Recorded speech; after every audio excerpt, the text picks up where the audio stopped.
Meus irmãos, hoje a nossa lição é a lição que trata justamente da igreja tombada. E quando nós pensamos em... Nós pensamos em igreja tombada, logicamente, eu estou tentando fazer o negócio funcionar aqui. Será que funcionou? Vai funcionar agora, porque ligou.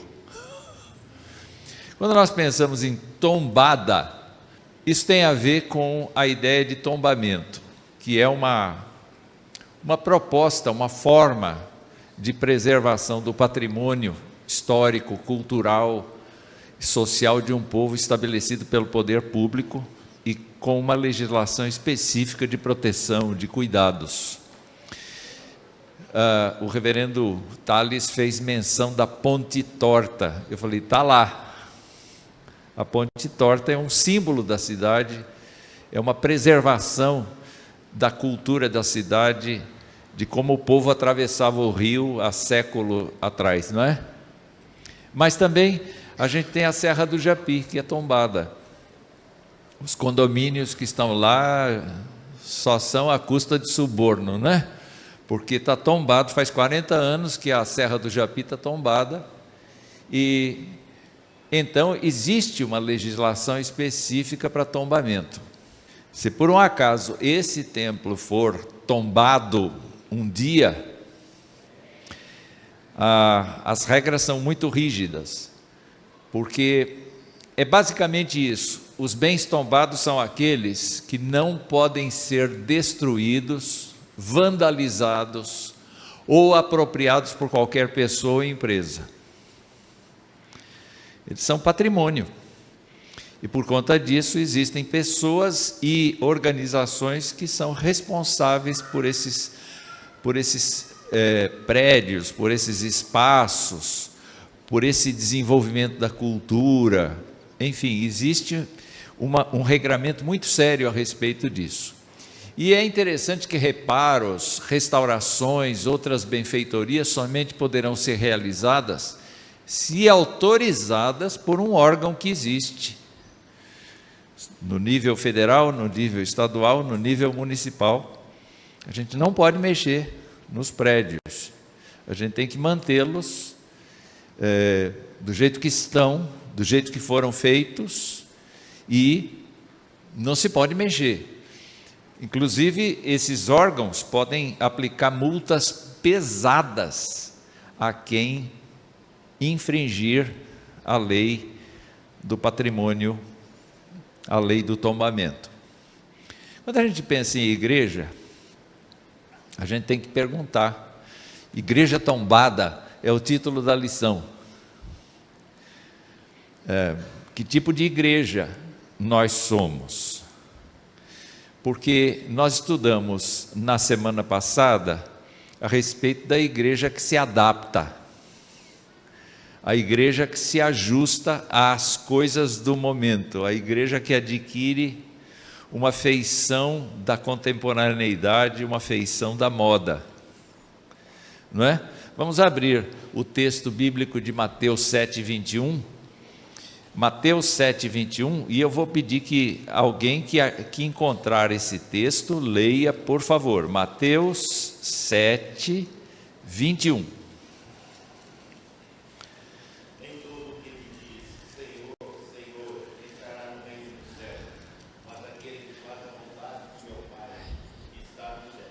Pois é tão séria essa questão, não basta a gente colocar uma placa lá fora e a gente dizer que aqui se adora a Deus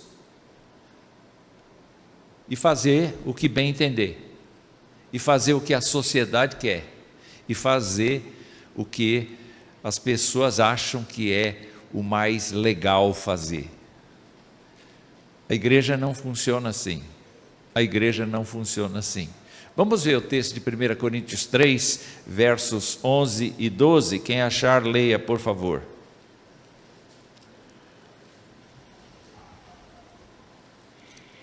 Que diz?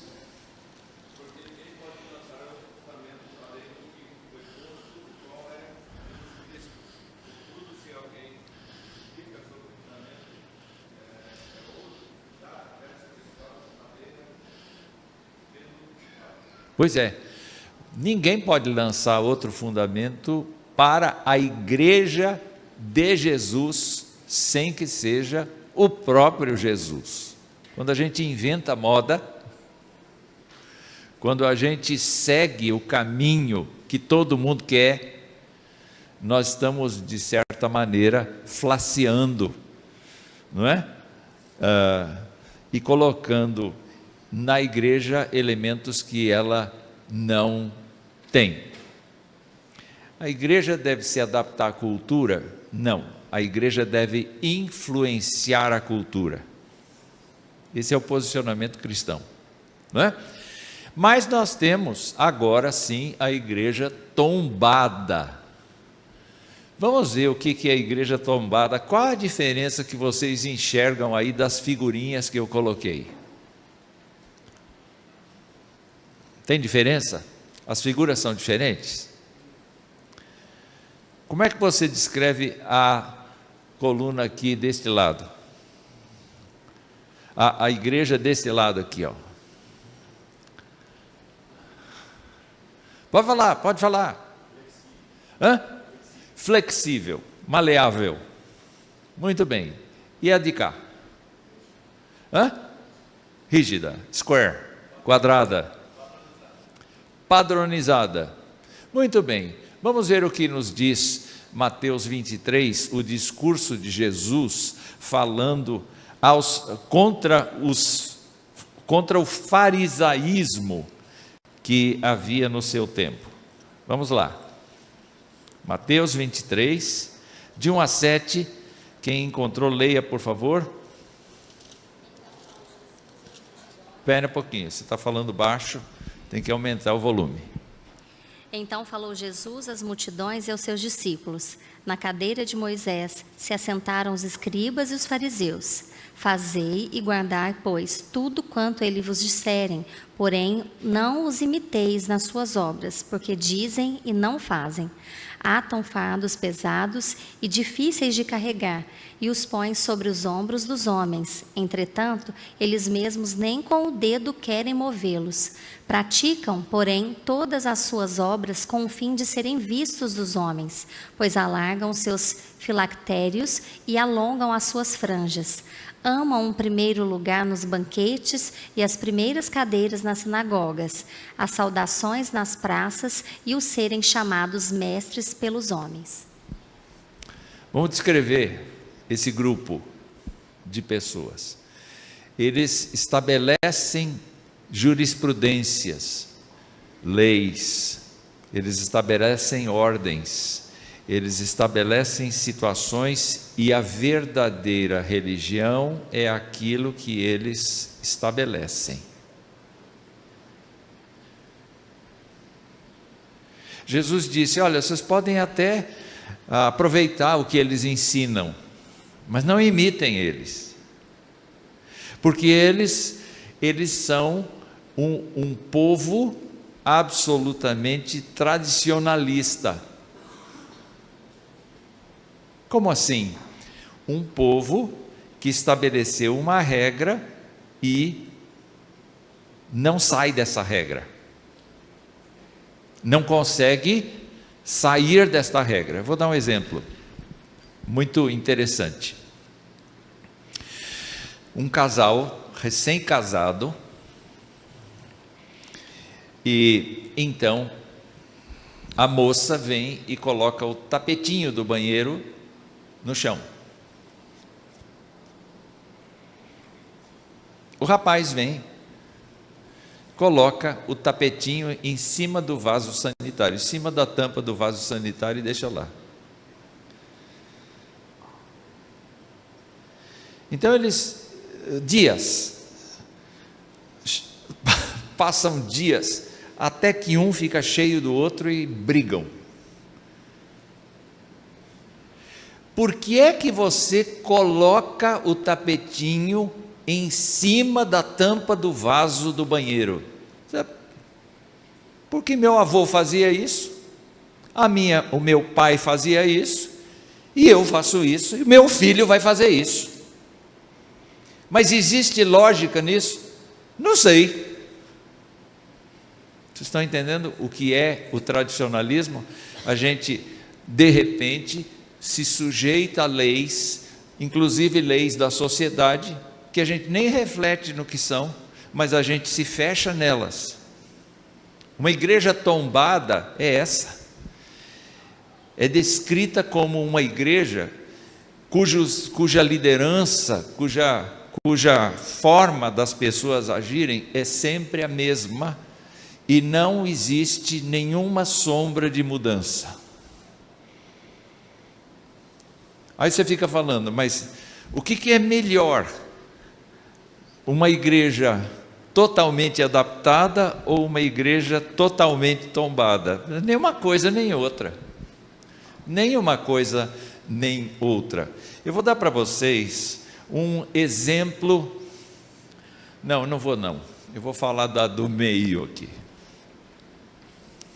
Eu vou chamar aqui essa igreja nem de adaptada, nem de tombada, mas eu vou chamar de bem fundada, bem fundamentada.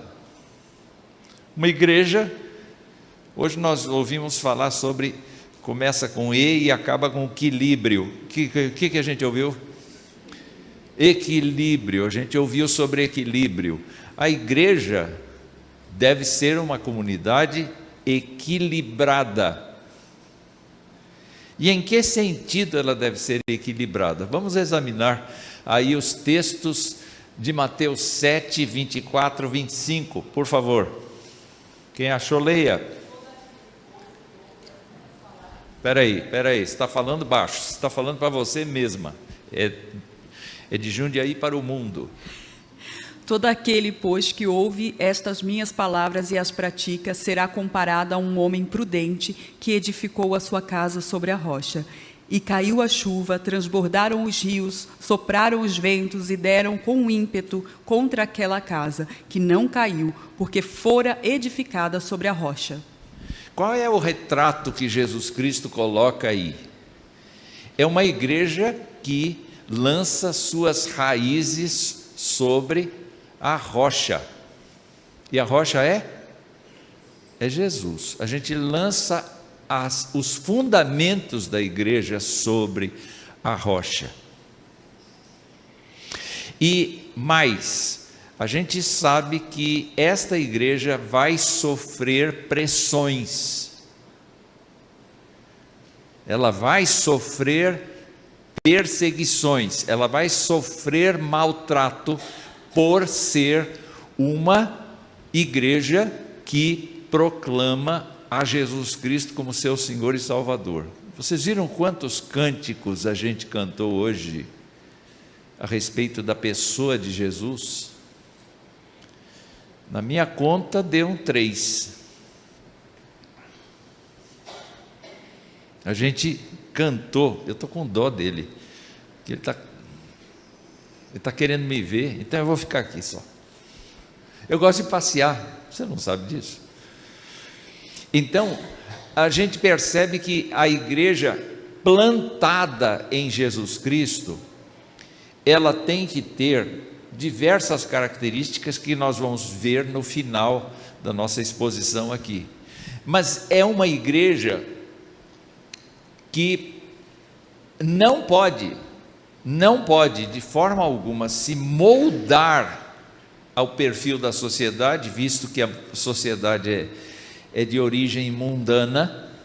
A igreja não é uma organização, é um organismo de pessoas salvas, remidas, de pessoas que estão buscando a graça de Deus, de pessoas que sabem que são pecadoras, mas de pessoas que são adoradoras de Jesus Cristo, não é?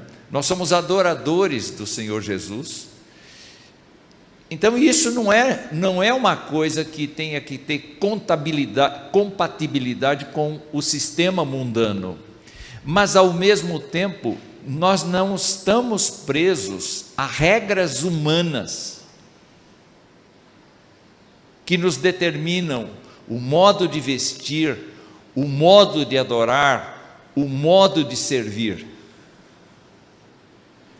Quando o apóstolo brigava com os crentes da Galácia, ele dizia assim: para a liberdade foi que Cristo vos libertou. Mas que liberdade é essa? Não é liberdade para pecar, é liberdade para adorar, é liberdade para servir. O apóstolo Paulo dizia que os crentes, se eles estavam vivendo no Espírito, eles deveriam andar no Espírito. Você já imaginou o Espírito norteando a palavra e comunicando a sua vontade no seu dia a dia? Cada dia vai ser diferente do outro, porque o Espírito do Senhor vai te dizer: estou pondo essa pessoa na tua frente para você ajudar, estou pondo essa pessoa para resolver isso, estou pondo essa situação para você experimentar o poder de Deus, estou pondo esta situação para você compartilhar com outros o Evangelho. Nunca é a mesma coisa, não é levantar, fazer oração e trabalhar, é uma coisa mais elástica, porque o Espírito do Senhor permite que a gente tenha uma vida dinâmica.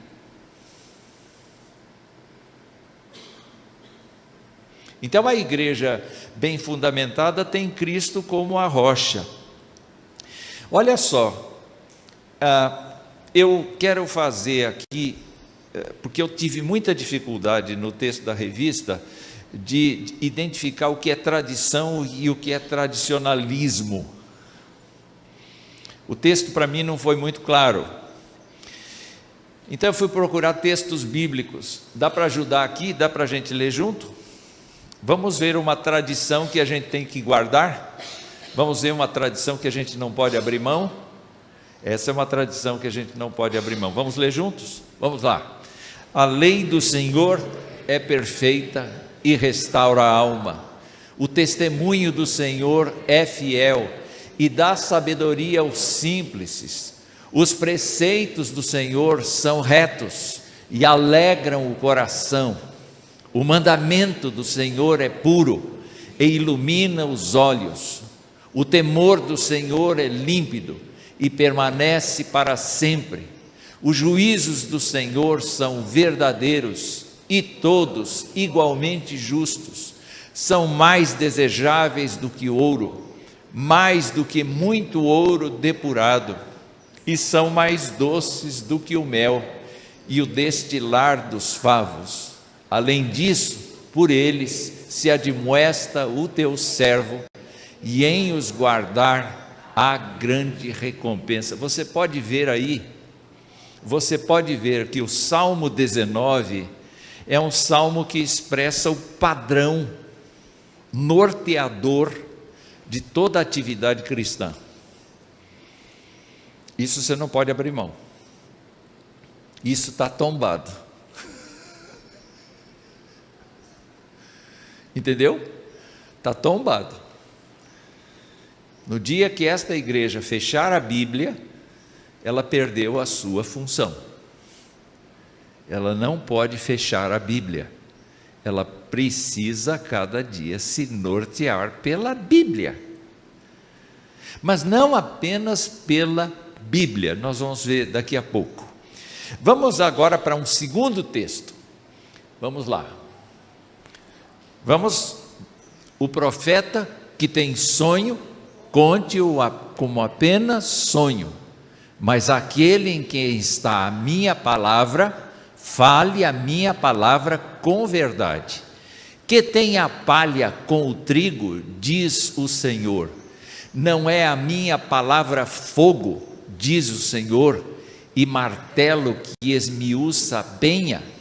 Portanto, eis que eu sou contra esses profetas, diz o Senhor, que furtam as minhas palavras, cada um ao seu companheiro. Eis que eu sou contra esses profetas, diz o Senhor, que pregam a sua própria palavra e afirmam: ele disse. Eis que eu sou contra os que profetizam sonhos mentirosos, diz o Senhor, e os contam, e com as suas mentiras e leviandades fazem errar o meu povo, pois eu não os enviei, nem lhes dei ordem, e também proveito nenhum trouxeram a este povo, diz o Senhor. Para mim esse texto é muito sério, porque toda inovação implantada na igreja por conta da vontade de um ministro, por conta da vontade de um movimento, por conta da vontade de uma filosofia, por conta de um ato liberal de teologia, para mim entra aqui, que tem a minha palavra com a palavra deles, que tem o fogo com a palha. Quando a gente pensa numa igreja exclusivamente tombada, nós estamos pensando numa igreja que foi cercada dos 4 lados pelo tradicionalismo das pessoas. E às vezes não é só por parte da liderança, é por parte do crente.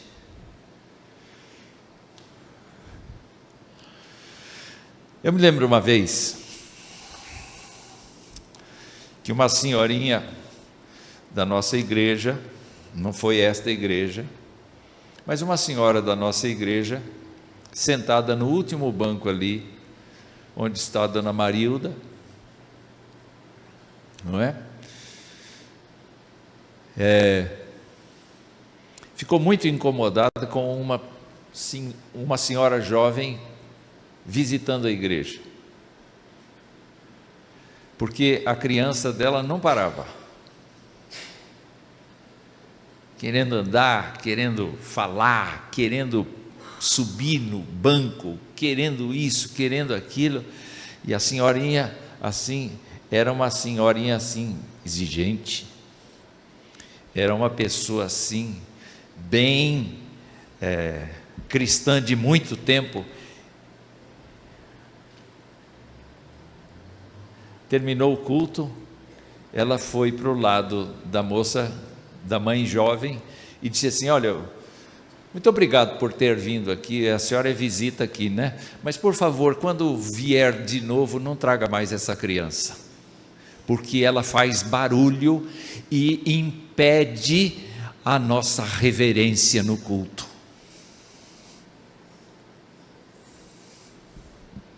Deu para entender? O que havia na cabeça dessa mulher? É que o barulho é um problema para o culto. Não importa se existem pessoas ali que podem ser salvas. Não importa ali se as pessoas podem ser acolhidas. A gente tolera. Especialmente uma criança que vem de visita, não está acostumada com o ambiente aqui, e eventualmente ela faz bagunça. Às vezes até os filhos dos crentes fazem bagunça, não é? Meu conselho para vocês é uma coleirinha e uma cordinha. A criança saiu de perto, já puxa. Estou brincando.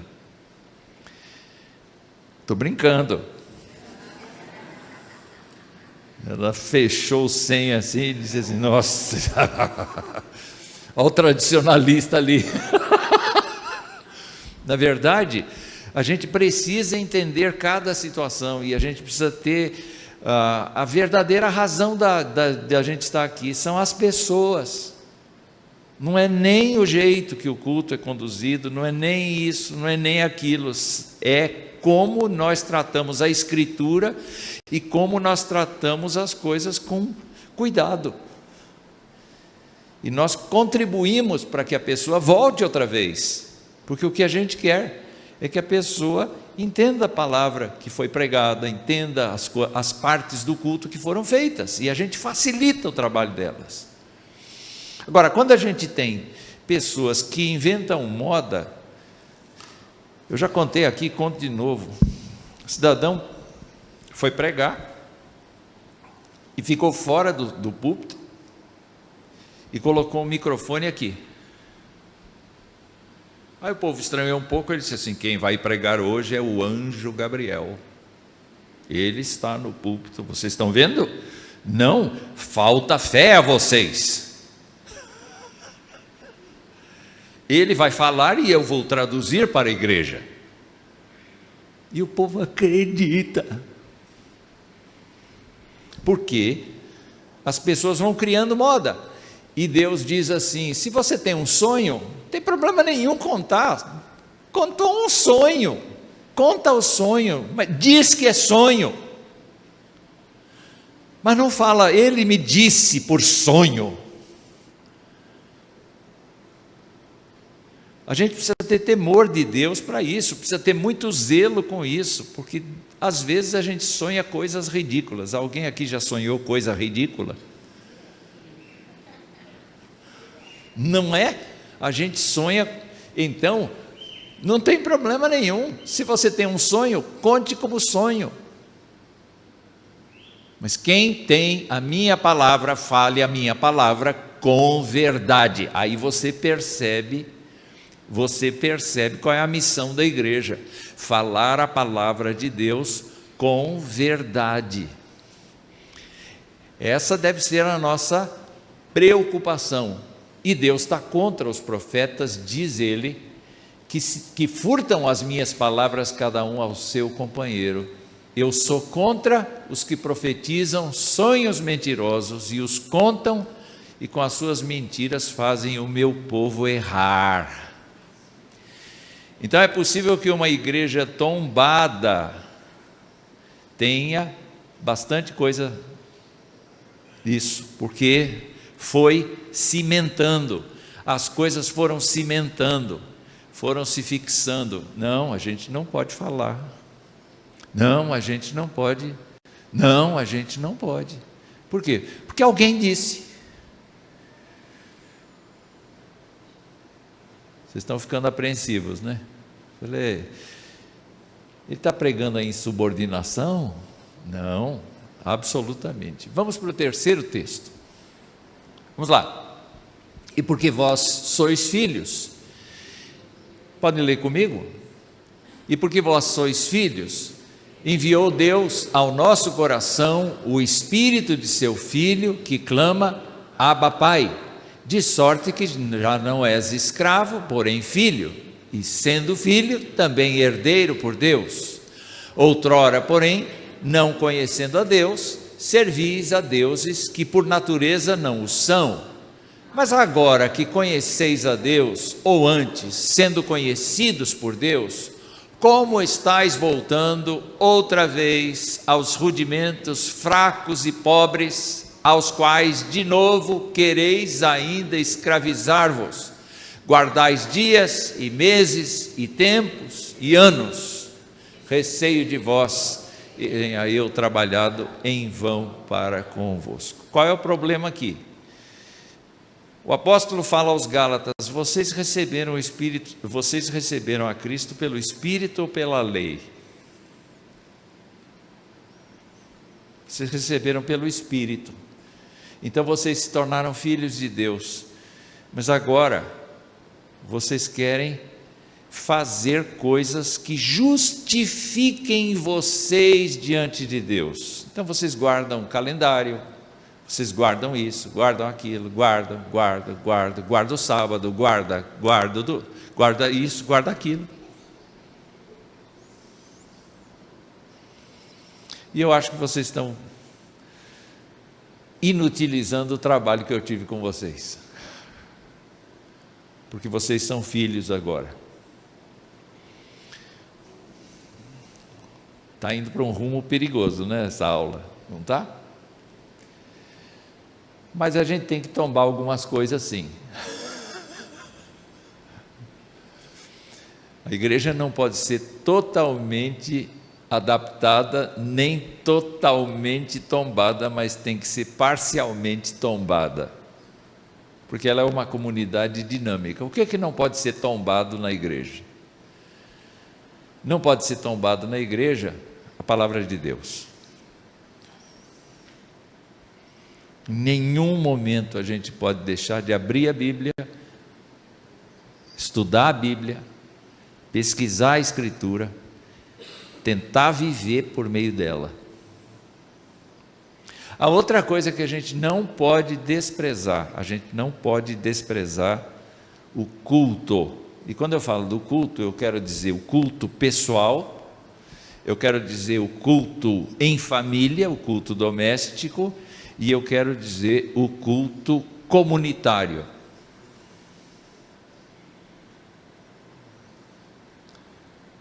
Vocês já fizeram fogueira com brasa? Já, né? Todo mundo fez, né? Tem alguém que já fez churrasco aqui? Só ela e eu. Ninguém mais fez churrasco aqui. Meio churrasco ali, porque só... Não é? O que acontece se a gente isolar a brasa? Ela se apaga, porque ela se alimenta do calor das outras. A igreja é a mesma coisa, falta, e você não tem noção de quanto você está perdendo a cada dia que falta. Você não tem noção de quanto você enfraquece na medida que você falta a comunhão. E mais, você quando falta no sacramento, hoje nós tivemos batismo, profissão de fé, o batismo é uma vez na vida que a gente tem, mas a Santa Ceia é um processo continuado, e é um meio de graça. Hoje é dia de Santa Ceia, mas eu não vou não, pecador!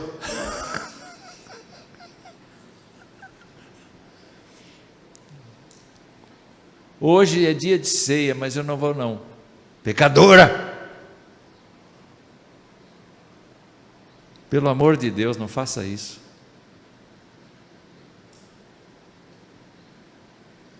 Porque esta é a forma pela qual você se alimenta espiritualmente.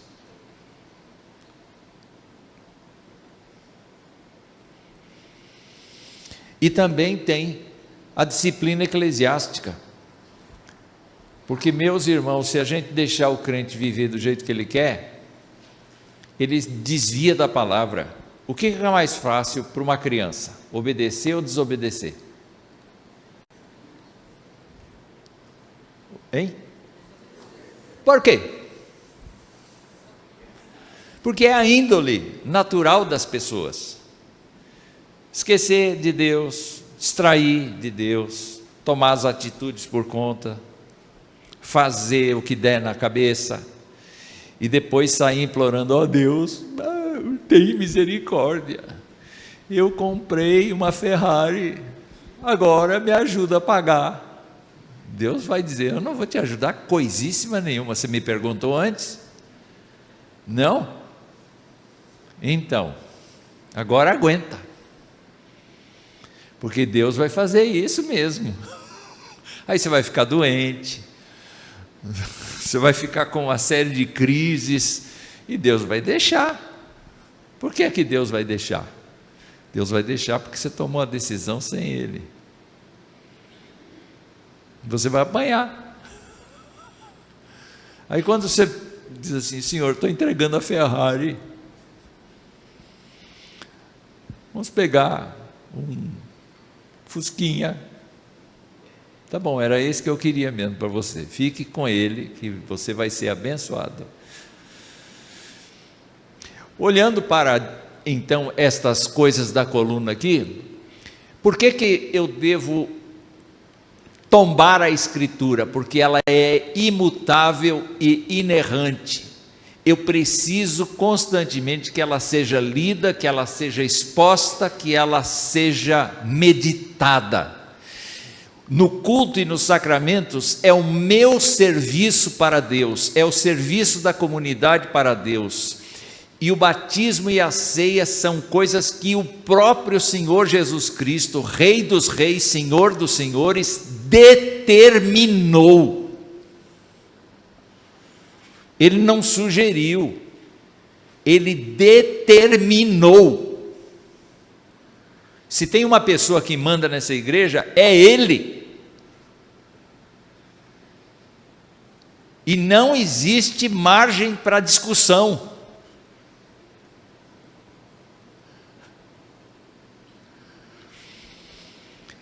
Então isso é tombado, não tem jeito. A disciplina eclesiástica significa o zelo, tanto dos presbíteros quanto dos pastores, para que os crentes sejam crentes felizes, que os crentes vivam dentro da palavra, que os crentes não se entreguem ao pecado, porque vocês viram aqui nas profissões de fé que os crentes prometem ser submissos aos presbíteros enquanto eles forem firmes na Escritura, que é o padrão de tombamento. Se os presbíteros quiserem outra coisa que não está nas Escrituras, você está livre de obedecê-los. Mas se eles estiverem dentro da Escritura, você se humilha e você se sujeita. Por quê? Porque você agora entrou para a igreja do Senhor, você não entrou para um clube, você não entrou para a política, você entrou para a casa de Deus, você entrou para a casa do Senhor. Então, isso tem que ser um comportamento compatível com a Escritura, e essa é a última tela que eu tenho hoje. A gente vai discutir aqui umas 4 horas. Só. Como é que a gente então olha para a igreja? Ela não pode ser nem adaptada, nem completamente tombada. A gente fez restrição sobre o que é tombamento. Mas uma igreja equilibrada é uma igreja que vai apresentar estas coisas aí. De onde eu tirei esses textos? Eu tirei esses textos da leitura semanal que a revista propôs. E dei para cada um desses dias da semana um título. E vamos lá. Em primeiro lugar, é o texto de domingo esse? É o texto de domingo. Então, o texto do domingo passado, não é? O texto que começava no domingo passado diz que a igreja é aquilo que o apóstolo Paulo chamou, é a igreja do Deus vivo, coluna e baluarte da verdade. Vocês lembram que nós cantamos um cântico aqui, o primeiro cântico. Vocês que cantaram, lembram um pouquinho da letra? O primeiro cântico que foi cantado. Espera um pouquinho, eu estou indo aí. De Jundiaí para o mundo agora, vai. Onde está a nossa mensagem? Essa? Isso. Onde está a força? Não lembro inteiro. A força da nossa luz. Onde está? Onde está? Onde está? Vocês observam que aquela primeira tela é uma pergunta. Onde é que nós estamos? O que é que nós estamos fazendo? E a segunda tela começa a responder o que a gente está fazendo. Ainda que as pessoas nos firam, espera um pouquinho, devagar. Se as trevas crescem, Fala de novo. se as trevas crescem, nós temos que brilhar. Se o mundo fere, nós temos que amar. Tem outra qualquer? Se todos mentem, nós temos que anunciar a verdade que liberta. Por quê? Porque a igreja fala a verdade. A igreja só fala a verdade. Os crentes só falam a verdade. Os crentes não mentem em casa. Os crentes não mentem no trabalho.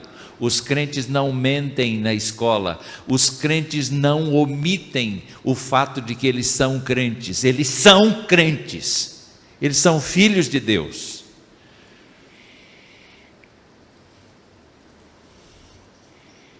Então, sob essa perspectiva, a igreja bem equilibrada é uma igreja que se propõe a falar a verdade e guardar a verdade, que é o Evangelho de Cristo, não importam as circunstâncias. Não é uma igreja que se fecha com dogmas.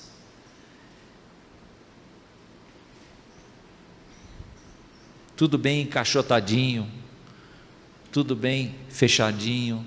É uma igreja que se mobiliza, que se mexe. É uma igreja que tem dinamismo. É uma igreja que se projeta no sentido de dizer: aqui você vai encontrar a graça do Senhor, porque é isso que a gente prega. Nós não vamos pregar conforto. Nós não vamos pregar nenhuma prosperidade. Nós não vamos pregar outra coisa a não ser o Evangelho de Cristo, porque nós estamos tombados nessa verdade. A segunda coisa é que Jesus está no centro da adoração.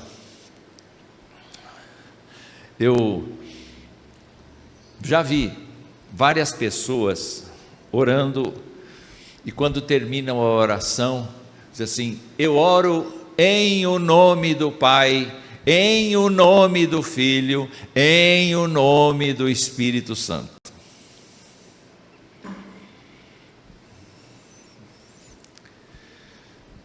Nós temos um juiz que é Deus. É Deus quem sonda o coração e é Deus quem verifica a validade da oração. Não somos nós.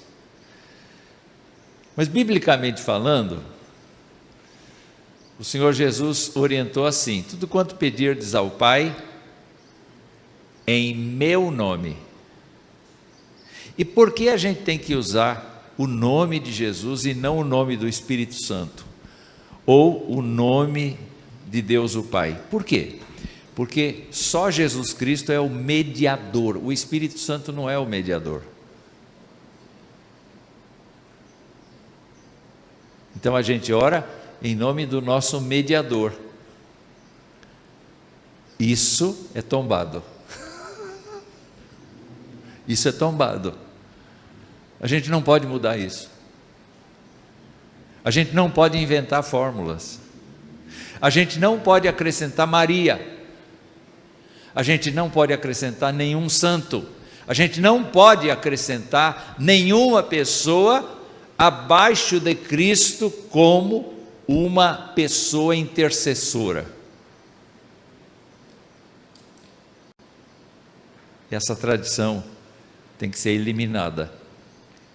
A gente precisa embasar que o cabeça de todos nós é o nosso mediador, é o nosso Salvador. Isso está estatuído na Escritura. Não é Deus o Pai, não é Deus o Espírito. E há uma coisa interessante que a Bíblia nos mostra. Vamos para João, que é um teólogo do Espírito Santo também.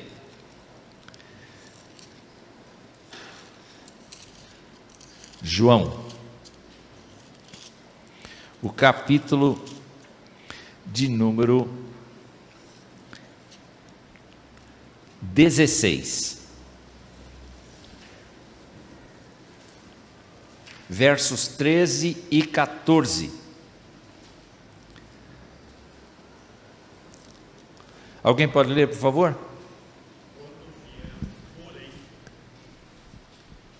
Quando vier, porém, o Espírito da verdade, ele vos guiará a toda a verdade, porque não falará por si mesmo, mas dirá tudo o que tiver ouvido e vos anunciará as coisas que hão de vir. Ele me glorificará, porque há de receber do que é meu e vô-lo há de anunciar. Qual é a tarefa do Espírito Santo nesse texto aqui? Ele é o que vai... Ele vai anunciar, ele vai guiar, ele vai apontar, e ele vai fazer uma coisa que é glorificar quem? Jesus. Então, quando você estiver dizendo assim, Jesus é tudo para mim, glória a Deus, eu estou muito feliz com Jesus no meu coração, Jesus é meu Salvador, Jesus é meu mediador, Ele está exatamente agora lá no trono celestial, levando as minhas orações e intercedendo por mim, mostrando as mãos e os pés para o Pai. Ele está ali, executando a sua obra de mediador. Você está fazendo isso por força de quem? Do Espírito Santo. Então, uma pessoa cheia do Espírito Santo fala de Jesus, não fala do Espírito Santo, porque o Espírito Santo empurra toda a glória que é dele mesmo para Jesus. Então, quando você tem na sua vida Jesus, Jesus, Jesus, você está cheio do Espírito Santo. Vamos com uma igreja nem adaptada, nem tombada, bem fundada, é uma igreja que tem discernimento, sabe discernir o que é coisa dos homens e sabe discernir o que é coisa de Deus.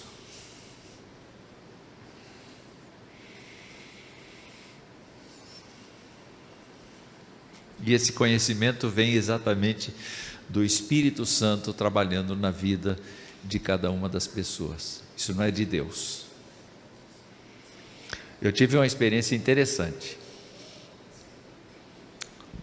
Eu fui numa casa de uma crente muito piedosa, e ela me convidou para orar, eu aceitei. Isso no começo aqui, na década de 80.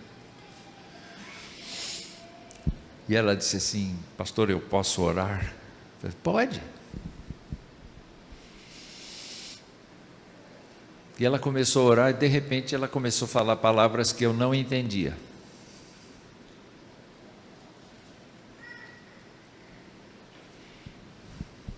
Aí, você sabe quando você acompanha uma oração e ao mesmo tempo pensa outra coisa? Eu disse assim: Senhor, se isso vem de Ti, que continue, que eu entenda. Se isso não vem de Ti, que cesse agora, em nome de Jesus. E parou. Eu criei que Deus não tinha autorizado aquele... Era só uma exibição de espiritualidade que a mulher estava querendo me passar. A gente precisa discernir. A gente precisa discernir. E a gente precisa discernir o que acontece aqui dentro. A gente precisa discernir os cânticos que a gente canta. A gente precisa discernir a mensagem que a gente ouve. Mas a gente precisa discernir o que a gente vê na internet. A gente precisa discernir o que a gente vê dentro da nossa casa. A gente precisa discernir tudo isso. Porque, meus queridos irmãos, não é simplesmente dizer: ah, isso aqui está acontecendo aqui, então é sagrado. Não! Vocês sabem que o diabo frequenta a igreja também? Ele está aqui. Hã? Não sei se está aqui na frente do presbítero Zé Carlos aqui. Mas é uma coisa interessante para a gente pensar que o mundo espiritual está ativo, está trabalhando, a coisa está acontecendo. O diabo quer desviar você, quer colocar dúvida no seu coração, então é necessário discernir, é necessário perceber. É o que diz a passagem bíblica. A outra coisa, é uma igreja santificada. E quando eu falo, não é igreja assim de monges, É uma igreja de crentes que estão procurando saúde espiritual. É uma igreja de pessoas que estão aprendendo a perdoar, aprendendo a pedir perdão, aprendendo a aceitar a Escritura. Gente, eu senti uma alegria tão grande. Hoje o culto para mim foi tão emocionante. Teve tanta gente chorando, mas não foi por isso. Eu fui abraçar o Edgar, porque eu vibrei tanto. Eu vibrei quando teu filho professou a fé. Falei, a aliança de Deus está se configurando aqui, a aliança de Deus está se renovando, Deus está falando com essa comunidade, Deus está agindo no meio dela. Deus está operando aqui. Você diz assim, Deus não curou ninguém de câncer. Daí? A gente vai morrer mesmo. Mas Deus está salvando pessoas. Pessoas estão chegando. Pessoas estão confessando a Jesus Cristo como seu Senhor e Salvador, num mundo absolutamente perverso e maligno. É uma igreja que está buscando santidade, mas é uma igreja que também promove a santidade. Pela paciência, pela perseverança, pela oração, pela força do seu povo, pelo amor do seu povo. É isso que faz uma igreja bem fundada, meus irmãos. Vamos acolher os pecadores, mas vamos esperar que Deus santifique a vida de cada um deles. É uma igreja pactual, é uma igreja firmada na justiça de Deus. Essa é a igreja bem fundamentada. E a passagem é Isaías 59, 21 do Antigo Testamento. É a única passagem do Antigo Testamento que eu arrolei aqui. É uma igreja que proclama o Evangelho. Já falamos que é baluarte da verdade. Ela proclama o Evangelho. Hoje a gente vai cantar com o coro aqui. É bonito. É uma peça musical bonita, vocês devem vir, não é? Participar, cooperar com os cantores, orar pelos cantores, porque os cantores, sobretudo, não estão aqui para se exibir num show. Eles hoje são pregadores da palavra por meio do canto, e eles precisam estar com o coração puro, o pecado confessado, a vida quebrada diante de Deus. Não é para ser afinado, não é para dar certo, não é para entrar no compasso, é para que a música prospere no coração das pessoas. E orem pelo pregador também, porque ele é muito fraco, que sou eu. Vocês vão me ouvir de novo. Pode ser o mesmo sermão, não? Deus só me deu aquele. Piadinha. A última coisa aqui é que ela deve ser uma igreja zelosa de boas obras. E quando eu falo zelosa de boas obras, eu quero dizer com o olhar atento para missões, com o olhar atento para a necessidade dos crentes.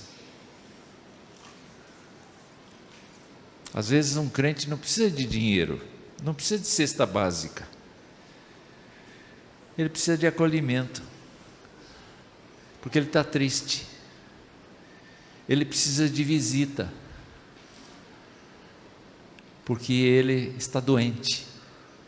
Ele precisa de um abraço. Uma das parentes daquele menino César. Uma das parentes, eu estava observando aqui, porque eu estava bem ali, né? Eu estava observando, ela é a mulher do abraço.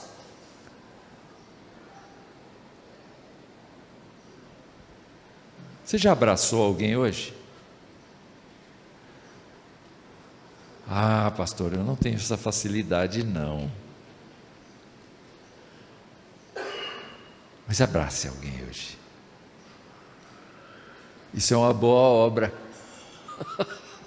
Não custa nenhum dinheiro. Mas é tão bom receber um abraço de uma pessoa sincera que está do seu lado. Hã? Tem o Ministério do Abraço aqui na igreja? A Yara é a coordenadora do Ministério do Abraço? Isso não é igreja adaptada? Oh!